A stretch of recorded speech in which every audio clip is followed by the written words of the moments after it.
Hey guys, my name is Batimio, and today I wanted to talk about the recent nerf to the M16A3. A lot of people out there were a little afraid that their favorite gun was going to be nerfed into oblivion to the point where, it's no longer even useful to use.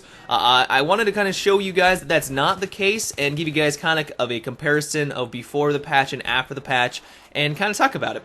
So what you're seeing here is the M16A3 Pre Patch. This should all be very standard. This is a very popular weapon. I mean, people use it all the time in videos. You probably use it yourself, so you're probably very accustomed to this recoil. And now we're going to move on over into the post-patch M16A3, and I'm going to kind of let it play out. And to be honest, looking at it from, from here and now, there doesn't appear to be that large of a difference. So now I'm going to kind of give you guys a side-by-side view, and if you look closely, the only real thing or noticeable difference is that the post-patch recoil goes to the right a little bit more than the pre-patch, and that's really the only difference. So I went in and checked out the exact stats that were changed, and all DICE really did was slightly increased the vertical recoil, but there is a more significant recoil off to the right.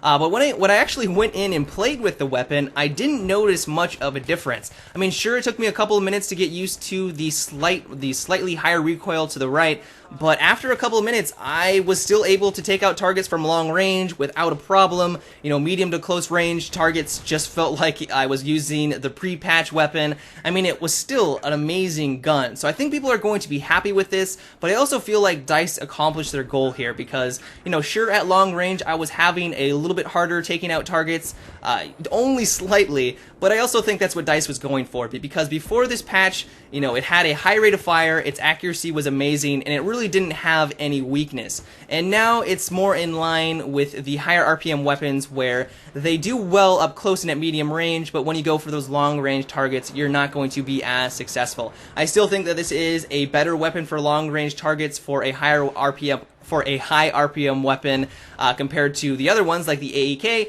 but it's still not as crazy as it was before. So I'm really glad with these changes. But I want to know what you guys think about the recent change to the M16A3. Do you like it? Do you dislike it? Do you want them to change it back to where it was? Let me know in the comment section below. But that's it for today's video, guys. I hope you enjoyed. If you did, or just want to support my channel, I always appreciate it when you give my videos a rating, and if you haven't already, subscribe for more. But until next time, guys, have a good one, and take it easy.